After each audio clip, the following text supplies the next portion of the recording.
S, ಇನ್ನು ಮುಂದಿನ ಸುದ್ದಿ, ಬೈದರ್ನಲ್ಲಿ 10 ಲಕ್ಷ ರೂಪಾಯಿ ಲಂಚ ಸ್ವೀಕರಿಸುತ್ತಿದ್ದಂತಹ ಸಂದರ್ಭದಲ್ಲಿ ನಿನ್ನೆ ಬೂಡಾ ಅಧಿಕಾರಿಗಳು ಲೋಕಬಲೆಗೆ ಬೀಳ್ತಾರೆ. ಬೂಡಾ ಅಧಿಕಾರಿಗಳನ್ನ ನಿನ್ನೆ ದೂರಿನ ಅನ್ವಯ ಲೋಕ ಅಧಿಕಾರಿಗಳು ಟ್ರ್ಯಾಪ್ ಅನ್ನ ಮಾಡ್ತಾರೆ. 10 ಲಕ್ಷ ರೂಪಾಯಿ ಲಂಚ ಸ್ವೀಕರಿಸುವಂತಹ ಸಂದರ್ಭದಲ್ಲಿ ಆತನ ಅಧಿಕಾರಿಯ ಆಪ್ತ ಮತ್ತು ಅಧಿಕಾರಿ ಎಲ್ಲರೂ ಲೋಕಾಯುಕ್ತ ಬಲೆಗೆ ಬೀಳ್ತಾರೆ. ಒಟ್ಟು 50 ಲಕ್ಷ ರೂಪಾಯಿ ಲಂಚಕ್ಕೆ ಬೇಡಿಕೆ ಇಟ್ಟಿದ್ರು ಅಂತ ದೂರುದಾರರು ಆರೋಪಿಸ್ತಾರೆ. ಆದರೆ ಅದರಲ್ಲಿ ಮುಂಗಡವಾಗಿ 10 ಲಕ್ಷ ರೂಪಾಯಿ ನೀಡುವಾಗ ಅವರೇನು ಲೋಕಾಯುಕ್ತರ ಬಲೆಗೆ ಬೀಳ್ತಾರೆ. ಅದರಲ್ಲಿ ವಿಶೇಷವಾಗಿ ಶ್ರೀಕಾಂತ್ ಚಿಮ್ಕೋಡೆ ಬೂಡಾ ಆಯುಕ್ತರಾಗಿರ್ತಾರೆ ಮತ್ತು ಸದಸ್ಯ ಚಂದ್ರಕಾಂತ್ ರೆಡ್ಡಿ ಹಾಗೂ ಇವರ ಆಪ್ತ ಸಿದ್ದು ಹೂಗಾರ್, ಈ ಮೂವರನ್ನ ಲೋಕಾಯುಕ್ತರು ವಶಕ್ಕೆ ಪಡೆದುಕೋತಾರೆ. ಇದು ನಿನ್ನೆಯ ತನಕ ಆದಂತಹ ವಿಷಯ. ಈ ಒಂದು ವಿಷಯದ ಕುರಿತು ಇನ್ನು ಇನ್ ಡೆಪ್ತ್ ಆಗಿ ಹೋಗಬೇಕು, ಇನ್ನು ಹೆಚ್ಚಿನ ಮಾಹಿತಿಯನ್ನು ನೋಡ್ಬೇಕಂತ ನಾವು ನೋಡೋದಾದ್ರೆ, ಸತೀಶ್ ಕುಮಾರ್ ತಂದೆ ಕಾಶಿನಾಥ್ ನೌಬಾದೆ ಅನ್ನೋರು ದೂರನ್ನ ಕೊಡ್ತಾರೆ ಲೋಕಾಯುಕ್ತರಿಗೆ. ಯಾವ ಕಾರಣಕ್ಕಾಗಿ ದೂರು ಕೊಡ್ತಾರೆ ಅನ್ನೋದು ಕೂಡ ಇಲ್ಲಿ ಗಮನ ಹರಿಸಬೇಕಾದಂತ ವಿಷಯ.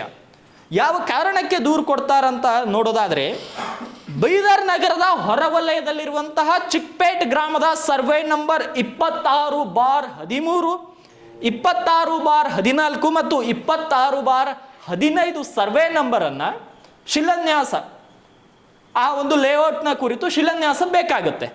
ಆ ಒಂದು ವಿಚಾರಕ್ಕಾಗಿ 1 ಕೋಟಿ ರೂಪಾಯಿ ಲಂಚಕ್ಕೆ ಬೇಡಿಕೆಯನ್ನ ಇಡ್ತಾರೆ. ಆದರೆ ಕೊನೆಯದಾಗಿ 50 ಲಕ್ಷ ರೂಪಾಯಿಗೆ ಮಾತುಕತೆಗೆ ಒಪ್ಕೊಂಡಿರ್ತಾರೆ. ಆ 50 ಲಕ್ಷ ರೂಪಾಯಿಯಲ್ಲಿ 10 ಲಕ್ಷ ರೂಪಾಯಿ ಮುಂಗಡವಾಗಿ ಕೊಡ್ಬೇಕಂತ ಡಿಸೈಡ್ ಆಗುತ್ತೆ. ಆ ಡಿಸೈಡ್ ಆದಂತಹ ಸಂದರ್ಭದಲ್ಲಿ ಸತೀಶ್ ಹಿನೋಬಾದೆ ಅಷ್ಟೊಂದು ದುಡ್ಡು ಇರಲ್ಲ. ಏನ್ ಮಾಡ್ತಾರೆ, ಲೋಕಾಯುಕ್ತರಿಗೆ ದೂರು ಕೊಡ್ತಾರೆ. ಲೋಕಾಯುಕ್ತರು ಎಲ್ಲವನ್ನ ಸರಿಯಾಗಿ ಪ್ರೀ ಪ್ಲಾನ್ ಮಾಡಿಕೊಂಡು ಅವ್ರನ್ನ ಟ್ರ್ಯಾಪ್ ಮಾಡ್ತಾರೆ. ಯಾಕೆಂದ್ರೆ ಈ ಚಿಕ್ಪೇಟ್ ಅನ್ನೋದು ಬೀದರ್ ನಗರದ ಹೊರವಲಯದಲ್ಲಿರುವಂಥ ಪ್ರದೇಶ. ಇಲ್ಲಿ ಇನ್ನೂ ಬೆಳೀತಾ ಇರುವಂಥ ಏನು ಬೀದರ್ ನಗರದ ಹೊರವಲಯ, ಔರಾದ, ಉದಗಿರ್ ಈ ರೋಡ್ಗೆ ಹೋಗುವಂಥ ಪ್ರದೇಶದಲ್ಲಿ ಇವರ ಲೇಔಟ್ಗಳು ಇರ್ತವೆ, ಅಗ್ರಿಕಲ್ಚರ್ ಭೂಮಿ ಇರುತ್ತೆ. ಅವೆಲ್ಲವನ್ನ ಪ್ಲಾಟ್ ಮಾಡಿಕೊಂಡು ರಿಯಲ್ ಎಸ್ಟೇಟ್ ಉದ್ಯಮದಲ್ಲಿ ಒಳ್ಳೆಯ ರೀತಿ ಆದಾಯ ಪಡಿಬೇಕಂತ ಸತೀಶ್ ಕುಮಾರ್ ನೌಬಾದೆ ಅವರು ಇದು ಮಾಡ್ಕೊತಾರೆ, ಪ್ಲಾನ್ ಮಾಡ್ಕೊತಾರೆ. ಆದರೆ ಕೆಲವೊಂದು ಅಡೆತಡೆಗಳಿರುತ್ತೆ ಸರ್ಕಾರದ ಮಟ್ಟದಲ್ಲಿ. ಅದೇ ಬೂಡಾದಿಂದ ಪರ್ಮಿಷನ್ ಅನ್ನು ತಗೋಬೇಕಾಗತ್ತೆ. ಇವಾಗ 100% ವಿನ್ಯಾಸ ಬಿಡುಗಡೆ ಮಾಡುವಂತೆ ಇವರಲ್ಲಿ ಕಳಕಳಿಯ ಮನವಿ ಮಾಡ್ತೀನಿ, ಆದರೂ ಕೂಡ ಅವರು ಒಪ್ಪಲ್ಲ. 1 ಕೋಟಿ ರೂಪಾಯಿ ಲಂಚಕ್ಕೆ ಬೇಡಿಕೆ ಇಡ್ತಾರೆ ನನ್ನ ಹತ್ತಿರ ಅಂತ ದೂರುದಾರ ಇವತ್ತು ಪತ್ರಿಕಾಗೋಷ್ಠಿಯನ್ನ ನಡೆಸಿ ಬೈದರ್ನಲ್ಲಿ ಮಾಹಿತಿಯನ್ನ ನೀಡಿದ್ದಾರೆ. ಇನ್ನೊಂದು ಇದರಲ್ಲಿ ಗಮನಿಸಬೇಕಾದಂತಹ ವಿಷಯ, ಆಯುಕ್ತರು ಮತ್ತೆ ಅಲ್ಲಿರುವಂತಹ ಸದಸ್ಯರು ಎಲ್ಲರೂ ಹೇಳ್ತಾರಂತೆ, ಈ 1 ಕೋಟಿ 50 ಲಕ್ಷ ನೀವು ಏನು ಕೊಡ್ತಿರಲ್ಲ, ಇದು ನನ್ನ ಒಬ್ಬನಿಗೆ ಹೋಗಲ್ಲ, ಬೆಂಗಳೂರಿನಲ್ಲಿ ನಮ್ಮ ಹಿರಿಯ ಅಧಿಕಾರಿಗಳಿಗೂ ಕೊಡಬೇಕು, ಬೀದರ್ನಲ್ಲಿ ಸಚಿವರಿಗೆ ಕೊಡಬೇಕು, ಎಲ್ಲ ಸದಸ್ಯರಿಗೂ ಕೊಡಬೇಕು, ಇದರಲ್ಲಿ ನನ್ನ ಒಬ್ಬನ ಪಾಲಿಲ್ಲ ಅಂತ ದೂರುದಾರನಿಗೆ ತಿಳಿಸಿರ್ತಾರಂತೆ. ಅಂದ್ರೆ ವ್ಯವಸ್ಥೆ ಎಷ್ಟು ಹದಗೆಟ್ಟಿದೆ ನೋಡಿ. ಇದು ಬೀದರ್ನ ಒಂದು ಕಚೇರಿಯ ವಿಷಯವಲ್ಲ, ಎಲ್ಲ ಕಚೇರಿಗಳಲ್ಲಿ ಒಂದು ಮಟ್ಟಿಗೆ ಈ ಭ್ರಷ್ಟಾಚಾರ ರಾರಾಜಿಸ್ತಾ ಇದೆ ಬೀದರ್ನಲ್ಲಿ. ಕಳೆದ 2 ವರ್ಷಗಳಿಂದಲಂತೂ ಈ ಭ್ರಷ್ಟಾಚಾರಕ್ಕೆ ಬೀದರ್ನಲ್ಲಿ ಮಿತಿಯೇ ಇಲ್ಲದ ಹಾಗೆ ಆಗಿದೆ. ಇನ್ನು ದೂರುದಾರನಿಗೆ ಬೆದರಿಕೆಗಳು ಕೂಡ ಬರ್ತಾವಂತೆ. ನಿನ್ನ ಅವ್ರನ್ನ ಲೋಕಾಯುಕ್ತರು ಟ್ರ್ಯಾಪ್ ಮಾಡಿದ್ರು, ಅದು ಆಯ್ತು, ನಿನ್ನೆಗೆ ಮುಗಿದ ವಿಷಯ ಅದು. ಆದ್ರೆ ನಿನ್ನೆಂದ ಅವ್ರಿಗೆ ಬೆದರಿಕೆಗಳು ಕೂಡ ನಾನು ಬಂದು ನೋಡ್ಕೋತೀನಿ, ಏನಾಗುತ್ತೆ ಒಂದು ಕೈ ನೋಡೇ ಬಿಡೋಣ ಅಂತ ಬೆದರಿಕೆಗಳು ಬಂದು. ಇದರ ಹಿನ್ನೆಲೆ ಇವತ್ತು ಅವರು ಪ್ರೆಸ್ ಮೀಟ್ ಅನ್ನ ಮಾಡ್ತಾರೆ, ಎಲ್ಲ ಮಾಹಿತಿಯನ್ನ ಬಿಡುಗಡೆ ಮಾಡ್ತಾರೆ. ನೋಡಿ, ನಾನು 100% ವಿನ್ಯಾಸ ಬಿಡುಗಡೆ ಮಾಡುವಂತೆ ಅವ್ರಿಗೆ ಕೇಳಿದ್ದೆ. ಅವರು 1 ಕೋಟಿ ಬೇಡಿಕೆ ಇಟ್ಟರು, 50 ಲಕ್ಷ ಒಪ್ಪಿಗೆ ಆಯಿತು, 10 ಲಕ್ಷ ಮುಂಗಡವಾಗಿ ಕೊಡುವಾಗ ಲೋಕಾಯುಕ್ತರು ಟ್ರ್ಯಾಪ್ ಮಾಡಿದ್ರು. ಆದರೆ ಬೆದರಿಕೆ ಬಂತು. ಅದಕ್ಕಾಗಿ ಎಲ್ಲವನ್ನ ಪತ್ರಕರ್ತರ ಮುಂದೆ ನಾನು ತೆರೆದಿಡ್ತಾ ಇದ್ದೀನಿ. ಇದರಲ್ಲಿ ಕೇವಲ ಅಧಿಕಾರಿಗಳಿಗೆ ಮಾತ್ರ ದುಡ್ಡು ಹೋಗಲ್ವಂತೆ, ಬೂಡಾ ಸದಸ್ಯರಿಗೂ ಹೋಗುತ್ತಂತೆ, ಬೂಡಾ ಅಧ್ಯಕ್ಷರಿಗೂ ಹೋಗುತ್ತಂತೆ, ಬೂಡಾ ಏನು ಬೆಂಗಳೂರಿನ ಮೇಲಧಿಕಾರಿಗಳಿಗೆ ಹೋಗುತ್ತಂತೆ, ಸಚಿವರಿಗೆ ಹೋಗುತ್ತಂತೆ, ಎಲ್ಲರಿಗೂ ಇದರಿಂದ ಹಣ ಹೋಗುತ್ತಂತೆ. ಇವತ್ತು ದೂರುದಾರ ಆರೋಪವನ್ನ ಬೀದರ್ನಲ್ಲಿ ಮಾಡಿದ್ದಾರೆ. ಅಂದ್ರೆ ವ್ಯವಸ್ಥೆ ಹೆಂಗಾಗ್ತಾ ಇದೆ, ದುಡ್ಡಿಲ್ಲ ಅಂದ್ರೆ ಏನೂ ಆಗ್ತಾ ಇಲ್ಲ ಬೀದರಲ್ಲಿ. ದುಡ್ಡು ಪ್ರತಿಯೊಂದು ಸಣ್ಣ ಕೆಲಸಕ್ಕೂ ದುಡ್ಡು, ಇವನ್ ಒಂದು ಆಧಾರ್ ಕಾರ್ಡ್ ಮಾಡ್ಕೊಳ್ಳೋಕ್ಕೂ ದುಡ್ಡು, ರೇಷನ್ ಕಾರ್ಡ್ ಮಾಡ್ಕೊಳ್ಳೋಕ್ಕೂ ದುಡ್ಡು, ಕಾಸ್ಟ್ ಇನ್ಕಮ್ನ ಮಾಡ್ಕೊಳ್ಳೋಕೆ ದುಡ್ಡು, ಲೇಔಟ್ನ ಸರಿಯಾಗಿ ಮಾಡ್ಕೊಳ್ಳೋಕೆ ದುಡ್ಡು, ಪ್ರತಿಯೊಂದು ಕೆಲಸಕ್ಕೆ ಬೀದರ್ನಲ್ಲಿ ಭ್ರಷ್ಟಾಚಾರ ತಾಂಡವವಾಡ್ತಾ ಇದೆ. ಇದು ಕೇವಲ ಬೂಡಾ ಕಚೇರಿದ್ದಲ್ಲ, ಇದು ಕೇವಲ ಈ ಒಂದು ಇಲಾಖೆಗೆ ಸಂಬಂಧಪಟ್ಟಿದ್ದಲ್ಲ, ಪ್ರತಿಯೊಂದು ಇಲಾಖೆಯಲ್ಲಿ ಇದೇ ಮಾದರಿಯಲ್ಲಿ ನಡೀತಾ ಇದೆ. ಹಾಗಾಗಿ ಸತೀಶ್ ನೌಬಾದೆ ಪತ್ರಿಕಾಗೋಷ್ಠಿಯನ್ನ ಮಾಡಿದ್ದಾರೆ. ಹಾಗಾಗಿ ಅವರು ಏನು ಹೇಳಿದ್ದಾರೆ ಬನ್ನಿ ಕ್ವಿಕ್ ಆಗಿ ನೋಡ್ಕೊಂಡು ಬರೋಣ. ಪ್ರಕಟಣೆ ಕರೆದಿದ್ದೀನಿ. ಇಲ್ಲಿ ಬಂದಂಥ ಎಲ್ಲ ಪತ್ರಿಕಾ ಬಾಂಧವರಿಗೂ ಹಾಗೂ ಸೋಷಿಯಲ್ ಮೀಡಿಯಾದವರಿಗೂ ನನ್ನ ಅಭಿನಂದನೆ ಸಲ್ಲಿಸುತ್ತಾ, ಈ ಪ್ರಕಾರ ಮಾಡಬೇಕಾಗಿದ್ದು ಏನೆಂದರೆ, ಒಂದು ರಿಯಲ್ ಎಸ್ಟೇಟು ಈ ವರ್ಷ ಏನು ಪರಿಸ್ಥಿತಿ ಇದೆ ತೋಲು ಗಂಭೀರ ಆಗಿದೆ. ಲಂಚ ಹೆಂಗಾಗಿದೆ ಅಂದರೆ ರುದ್ರಾವತಾರ ತಾಂಡ ಆಡ್ತಿದೆ ಲಂಚ. ಸಣ್ಣ ಕೆಲಸಕ್ಕೆ ಹಿಡಿದು ದೊಡ್ಡ ಕೆಲಸ ತನಕ ಲಂಚ ಇಲ್ಲದೆ ಏನೂ ಕೆಲಸ ಆಗ್ತಾ ಇಲ್ಲ. ದುಡ್ಡು ಇದ್ದವರು ಏನೋ ಮಾಡಿ ದುಡ್ಡು ಕೊಟ್ಟು ತನ್ನ ಕೆಲಸನೂ ಮಾಡಿಕೊಳ್ತಾರೆ. ಆದರೆ ಸಾಮಾನ್ಯ ಜನ ದುಡ್ಡು ಇಲ್ಲದವರು ಪರಿಸ್ಥಿತಿ ತೋಲ್ ಗಂಭೀರ ಆಗಿದೆ. ಒಂದು ವಿನ್ಯಾಸ ಬಿಡುಗಡೆ, ಮೊದಲನೇ ಹಂತ ವಿನ್ಯಾಸ ಬಿಡುಗಡೆ ಆಗಿದೆ. ಸಂಬಂಧಪಟ್ಟ ಬುಡಾ ಆಫೀಸರ್ ಮೊದಲು ನಮಗೆ ರೇರಾ ತನ್ನಿ ನೀವು ವಿನ್ಯಾಸ ಬಿಡುಗಡೆ ಮಾಡಿಕೊಂಡು ನಮಗೆ ನೋಟಿಸ್ ಕೊಟ್ಟರು. ದಿನಾಂಕ ಏಪ್ರಿಲ್ ದಿನಾಂಕದಂದು ರೇರಾ ಡಾಕ್ಯುಮೆಂಟ್ಸ್ ತಂದು ಅರ್ಜಿ ಕೊಟ್ಟು ವಿನ್ಯಾಸ ಬಿಡುಗಡೆ ಮಾಡಬೇಕಂತೇಳಿ. ಅಲ್ಲಿಂದ ಹಿಡಿದು ಇಲ್ಲಿವರೆಗೆ ಈಗ ಮಾಡ್ತೀನಿ ಆಗ ಮಾಡ್ತೀನಿ ಅಂತ ಹೇಳಿ ಸಮಯ ಸಾಧಿಸಿ ನಿಮ್ಮ ಲೇಔಟು ಲಾಸ್ಟಿಗೆ ನಿಮ್ಮ ಲೇಔಟ್ ಇಲ್ಲಿಗಲ್ ಇದೆ, ಅದಕ್ಕೆ ದುಡ್ಡು ಕೊಡಬೇಕು, ಇಲ್ಲಾಂದ್ರೆ ನಾವು ವಿನ್ಯಾಸ ಬಿಡುಗಡೆ ಮಾಡಲ್ಲ, ಈ ಥರ ಹೇಳಿ ನಾ ಕೆಲವೊಂದು ಇದರಲ್ಲಿ ನಿವೇಶನಗಳನ್ನು ಮಾರಾಟ ಮಾಡಿದೆ.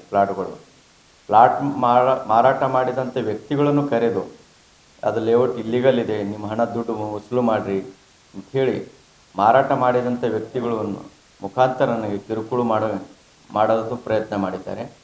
ಆದರೆ 50 ಲಕ್ಷ ದುಡ್ಡು ನಾ ಕೊಟ್ಟು ಮಾಡ್ಕೋಬೋದಾಗಿತ್ತು. ಚಂದ್ರಕಾಂತ್ ರೆಡ್ಡಿ ಅವರು ಸದಸ್ಯ ಯೋಜನಾ ಕಾರ್ಯದರ್ಶಿ ಇದ್ದಾರೆ ಬುಡಾ ಆಫೀಸ್ನಲ್ಲಿ. ಅದಕ್ಕಾಗಿ ನಾನು ನಿನ್ನೆ 19ನೇ ತಾರೀಕಿಗೆ ಲೋಕ ಆಫೀಸ್ ಕಂಪ್ಲೇಂಟ್ ಕೊಟ್ಟು, ಇದಕ್ಕಿಂತ ಮುಂಚೆ ಸಂಬಂಧಪಟ್ಟ ಹಿರಿಯ ಅಧಿಕಾರಿಗಳು 13ನೇ ತಾರೀಕಿಗೆ ಬೆಂಗಳೂರಿನಿಂದ ಕಮಿಷನರ್ ಆಫೀಸಿಂದ ಇವರಿಗೂ ಮಾತಾಡಿದೆ. ಸಂಬಂಧಪಟ್ಟ ಬಂದಂಥ ವ್ಯಕ್ತಿಗಳು ಲೇಔಟ್ ಇಮಿಡಿಯೇಟ್ ಮಾಡಿ ಕೊಟ್ಟು ನನಗೆ ನೀವು ತಿಳಿಸ್ಬೇಕಂತ ಹೇಳಿದರು. ಬೆಂಗಳೂರಿನಿಂದ ಬಂದ ನಂತರ ನಾನು ಇವ್ರ ಆಫೀಸ್ಗೆ ಹೋದೆ, ಬುಡಾ ಆಫೀಸ್ಗೆ. ನಮ್ಮ ವಿನ್ಯಾಸ ಬಿಡುಗಡೆ ಮಾಡಿ ಸರ್ ಸಾಹೇಬರು ಹೇಳಿದ್ದಾರೆ ಅಂತೇಳಿ. ಕಮಿಷನರ್ ಹೇಳಿದರು ವಿನ್ಯಾಸ ಬಿಡುಗಡೆ ಮಾಡಬೇಕಂತೇಳಿ ಎಲ್ಲಿ ನಿಯಮ ಇದೆ ಅಂಥೇಳಿ ನನಗೇನು ಹಾಸ್ಯಾಸ್ಪದ ಮಾತನಾಡಿ, ದುಡ್ಡು ಕೊಟ್ಟರೆ ಮಾಡ್ತೇವೆ, ಇಲ್ಲಾಂದ್ರೆ ದುಡ್ಡು ಕೊಡಲ್ಲದೆ ನಾವು ವಿನ್ಯಾಸ ಬಿಡುಗಡೆ ಮಾಡಲ್ಲ, ನೀವು ಕೊಟ್ಟ ದುಡ್ಡಿನಲ್ಲಿ ಎಲ್ಲರನ್ನೂ ಪಾಲಿದೆ. ಬುಡಾ ಆಫೀಸ್ದಾಗ ಕಮಿಷನರ್ ಹಿಡ್ಕೊಂಡು ಸದಸ್ಯರು, ಇಲ್ಲಿಂದ ಉಸ್ತುವಾರಿ ಸಚಿವರಿಗೂ ದುಡ್ಡು ಕೊಡ್ತೇವೆ, ಹಾಗೂ ಸಂಬಂಧಪಟ್ಟ ಹಿರಿಯ ಬೆಂಗಳೂರು ಅಧಿಕಾರಿಗಳಿಗೂ ನಾವು ದುಡ್ಡು ಕೊಡ್ತಾ ಇದ್ದೇವೆ, ನೀವು ದುಡ್ಡು ಕೊಟ್ಟರೆ ನಾವು ಮಾಡ್ತೇವೆ ಅಂತ ಹೇಳಿದಲ್ಲದೆ, ಅಧ್ಯಕ್ಷರದ್ದು ಇದರಲ್ಲಿ ಏನಿಲ್ಲ, ಎಲ್ಲರಿಗೂ ಸರಿಸಮಾನವಾಗಿ ಪಾಲ ಹಂಚ್ಕೋತೇವೆ ನಾವು. ಅಧ್ಯಕ್ಷರು ಹಿಡ್ಕೊಂಡು ಸದಸ್ಯರು, ಇಲ್ಲಿಂದ ಉಸ್ತುವಾರಿ ಸಚಿವರಿಗೆ ಕೊಡ್ತೇವೆ, ಮೇಲಧಿಕಾರಿಗಳನ್ನು ನಾವು ದುಡ್ಡು ಕೊಡ್ತೇವೆ, ಅದ ಕಡೆ ನಮಗೆ ನೀವು ಕೊಡಲೇಬೇಕು, ಮಂತ್ಲಿ ನಾವು ಇಂತಿಷ್ಟು ಪೇಮೆಂಟ್ ಕೊಡೋದಿರುತ್ತೆ ಅಂತ ಹೇಳಿ ಚಂದ್ರಕಾಂತ್ ರೆಡ್ಡಿ ಅವರು ನನಗೆ ಕಿರುಕುಳ ಕೊಡೋ ಕಡೆಯಿಂದ ನಾ ಇದು ಒಂದು ನ್ಯಾಯಸಮ್ಮತವಾಗಿ ನನ್ನ ಅಧಿಕಾರಿ ಇರೋ ಕಡೆ ಲೋಕಾಯುಕ್ತ ಆಫೀಸ್ ಕಂಪ್ಲೇಂಟ್ ಕೊಟ್ಟೆ. ಅವ್ರು 22ನೇ ತಾರೀಕು 1:40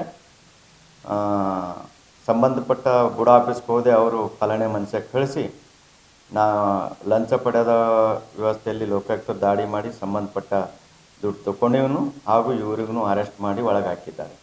ನಿನ್ನೆಯಿಂದ ನನಗೇನಂತಿದ್ದಾರೆ, ವಿನ್ಯಾಸ ಇಲ್ಲಿಗಲ್ ಇದೆ, ನೌಬಾದೆಯವರು ಎಲ್ಲ ಕೆಲಸ ಇಲ್ಲಿಗಲ್ ಮಾಡ್ತಾರೆ ಅಂತ ಹೇಳಿ ಅಪಾದನೆ ಮಾಡುತ್ತಿದ್ದಾರೆ. ಹಾಗೂ ಚಂದ್ರಕಾಂತ್ ರೆಡ್ಡಿ ಇವರ ಸಹಚರಿಗಳು ಎಲ್ಲ ಇದು ಹಿಂಗೆ ಆಗಿದೆ, ಒಂದು ಕೈ ನೋಡಿಬಿಡಮ್ಮೆ, ಇಲ್ಲಿಗಲ್ಲೇ ಮಾಡ್ತಾನೆ ಇವೊಂದು ಅಂಥೇಳಿ ನನಗೆ ಬೆದರಿಕೆ ಹಾಕುತ್ತಿದ್ದಾರೆ. ಹಾಗೂ ಬುಡಾ ಆಫೀಸ್ನಲ್ಲಿ ಅವ್ಯವಹಾರ ಎಷ್ಟಾಗಿದೆ ಅಂದರೆ ಪ್ರತಿಯೊಂದು ದುಡ್ಡು ಬೇಕು. ದುಡ್ಡು ಹೆಂಗೆ ಕೇಳತ್ತಾರ ಅಂದ್ರೆ ಸಂಬಂಧಪಟ್ಟ ವಿನ್ಯಾಸಗಳು, ಕೆಲವೊಂದು ಕಾನೂನು ಅಡೆತಡೆಗಳು ವಿನ್ಯಾಸ ಪೂರ್ಣಗೊಳ್ಳೋಕ್ಕೆ ಲೇಟ್ ಆಗುತ್ತಿದೆ. ನೋಟಿಸ್ ಕೊಟ್ಟು 2 ವರ್ಷಗಳ ಅವಧಿಯಲ್ಲಿ ವಿನ್ಯಾಸನ ಅನುಮೋದನೆ ಕಾಮಗಾರಿ ಪೂರ್ಣಗೊಳಿಸಲ್ಲ ಅಂತೇಳಿ ನೋಟಿಸ್ ಕೊಟ್ಟು ಸಂಬಂಧಪಟ್ಟ ವಿನ್ಯಾಸದ ಮಾಲೀಕರಿಗೂ ಹಾಗೂ ಡೆವಲಪರಿಗೂ ಕರೆದು ಕೋಟಿಗಟ್ಟಲೆ ಆಫರ್ ಕೊಟ್ಟಿದ್ದವ್ರಿಗೆ. ಇದು ಆಗಿಂದ ಹಿಡಿದು ಸುಮಾರು ಎಲ್ಲ ಡೆವಲಪರು, ಎಲ್ಲ ವಿನ್ಯಾಸ ಮಾಲೀಕರು ಇಲ್ಲರಿ ನೀವು ಒಳ್ಳೇದು ಮಾಡಿರಿ, ನನಗೂ ಈ ಥರ ನೋಟಿಸ್ ಕೊಟ್ಟಿದ್ದಾರೆ, ಇಷ್ಟು 1 ಕೋಟಿ, 50 ಲಕ್ಷ, 20 ಲಕ್ಷ, ಏನೂ ಆ ಆಫರ್ ಎಲ್ಲ 20 ಲಕ್ಷ ಮೇಲಿಂದೇವೆ. ಅದಲ್ಲದೆ ದುಡ್ಡು ಕೊಡಲ್ ಕಡೆದು ಎಲ್ಲಿಂದ ತನಕ ಹೋಗ್ಯಾರ ಅಂದರು. ಸಬ್ರಷ್ಟ ಆಫೀಸ್ದವ್ರಿಗೂ ಪದೇ ಟಾರ್ಚರ್ ಕೊಟ್ಟು, ಇಲ್ಲ ನೀವೆಲ್ಲ ಲೇಔಟ್ ಪೂರ್ಣಗೊಳ್ಳದಲ್ಲಿ ನೀವು ಇದು ಮಾಡಿಬೇಡ್ರಿ, ನಮ್ಮ ಸರಿ ಮಾತಾಡ್ರಿ, ನಮಗೂ ಏನಾರಾಯ್ತು ನಿಮಗೂ ಏನಾರಾಯ್ತು ಅಂಬೋದು ಅಷ್ಟು ಮಟ್ಟಿಗೆ ಇಲ್ಲಿಂದ ಬೂಡಾ ಆಫೀಸ್ನಲ್ಲಿ ವ್ಯವಹಾರ ನಡೆದಿದೆ. ಚಂದ್ರಕಾಂತ್ ರೆಡ್ಡಿ ಅವರು ಹಾಗೂ ಸಹವರ್ತಿಗಳು, ಅದು ಸದಸ್ಯ ಕಾರ್ಯದರ್ಶಿ ಇದ್ದಾರೆ ಬೂಡಾ ಆಫೀಸ್ನಲ್ಲಿ. ಚಿಂಕೋಡೆ ಅವರು ಚಂದ್ರಕಾಂತ್ ರೆಡ್ಡಿ ಅವರು ಏನು ಹೇಳ್ತಾರೆ ಅದಕ್ಕೆ ಅವ್ರು ಹೂನೆ ಅಂತಾರೆ. ಒಂದು ಹಿರಿಯ ಅಧಿಕಾರಿಗಳಂತ ನಾವು ಅವರಲ್ಲಿ ರಿಕ್ವೆಸ್ಟ್ ಮಾಡ್ಕೊಂಡು ಹೋದ್ರಿ ಇಲ್ರಿ ಅವ್ರು ಏನು ಇದು ಚಂದ್ರಕಾಂತ್ ರೆಡ್ಡಿ ಅವರಿಗೆ ಮಾತಾಡ್ರಿ ಅಂತೇಳಿ ಅವ್ರ ಮೇಲೆ ಹಾಕ್ತಾರೆ. ಇವರು ಅವ್ರ ಮೇಲೆ ಹಾಕಿ ಸಾರ್ವಜನಿಕರು ಸಮಸ್ಯೆ ಆಗುತ್ತಿದೆ. ನಾನು ಸುಮಾರು 25 ವರ್ಷಗಳಿಂದ ನ್ಯಾಯಸಮ್ಮತವಾಗಿ ಇಲ್ಲಿನವರೆಗೂ ಒಂದೂ ಲೇಔಟ್ ಇಲ್ಲಿಗಲ್ ಮಾಡಿಲ್ಲ. ಕಾನೂನು ಸಮ್ಮತ ಚೌಕಟ್ಟಿನಲ್ಲಿ ವ್ಯವಹಾರ ಮಾಡ್ಕೊತಾ ಬಂದೀನಿ. ಆದರೆ ಇದು 50 ಲಕ್ಷ ರೂಪಾಯಿ ಅಂದಿನ ಮೇಲೆ ನನಗೂ ತಕ್ಲೀಫಾಗಿ ಏನು ಕಡೆ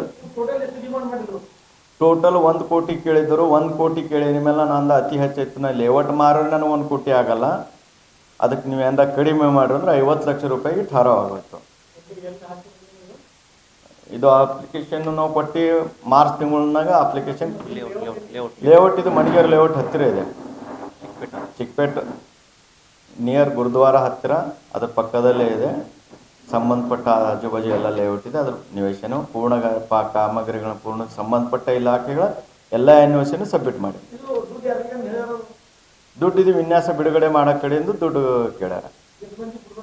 ಎಲ್ಲರಿಗೂ ಇಲ್ಲಿಂದ ಸದಸ್ಯರು, ಅಧ್ಯಕ್ಷರು, ಉಸ್ತುವಾರಿ ಸಚಿವರಿಗೂ, ಬೆಂಗಳೂರು ಅಧಿಕಾರಿಗಳು ಎಲ್ಲರಿಗೂ ಕೊಡ್ಬೇಕಾಯ್ತು ಅಂತೇಳಿ ಸುಮಾರು 2 ತಿಂಗಳು 3 ತಿಂಗಳು ನಮ್ಗೆ ಟಾರ್ಚರ್ ಕೊಟ್ಟ.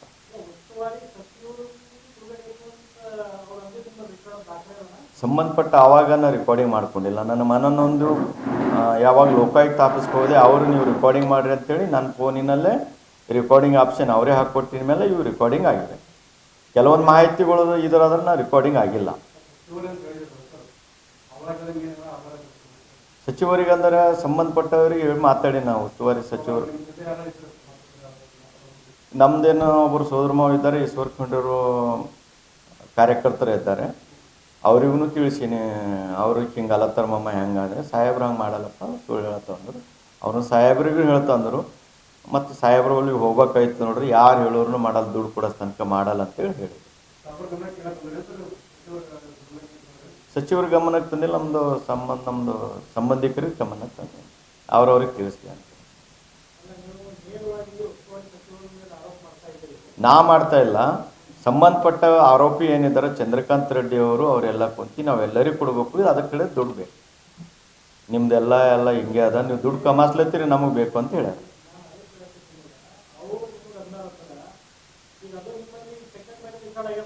ಇಲ್ಲ ಆಗಿಲ್ಲ. ಅದು ಏನು ಮೊದಲು ಮಾತಾಡಿದ್ನಿತ್ತಲ್ಲ, ಉಸ್ತುವಾರಿ ಸಚಿವರಿಗೂ ಎಲ್ಲರಿಗೂ ಕೊಡಬೇಕು ಅನ್ಬೋದು, ಅದು ನನ್ನ ಹತ್ತಿರ ರೆಕಾರ್ಡ್ ಇಲ್ಲ.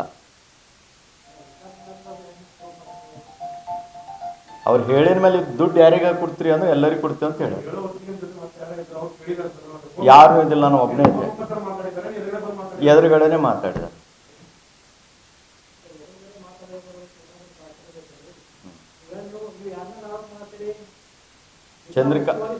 ಜಿಲ್ಲಾ ಉಸ್ತುವಾರಿ ಸಚಿವ ನನ್ನ ಆರೋಪ ಇಲ್ಲ, ಸಂಬಂಧಪಟ್ಟ ವ್ಯಕ್ತಿಗಳು ಉಸ್ತುವಾರಿ ಸಚಿವರ ಮೇಲೂ ಆರೋಪ ಮಾಡಿ ಹಣ ಎಳೆದು ಮಾಡತ್ತಾರ ಅಂತೇಳಿ ನಮ್ದು ಆರೋಪ ಇದೆ. ಉಸ್ತುವಾರಿ ಸಚಿವರಿಗೆ ನಮಗೇನು ಇದಿಲ್ಲ, ಅವ್ರ ಹೆಸರು ಹೇಳಿ ಇವ್ರೇನು ಹಣ ದೋಚನೆ ಮಾಡ್ತಾರಲ್ಲ ಅವ್ರ ಮೇಲೆ ನಮ್ಮ ಆರೋಪ ಇದೆ.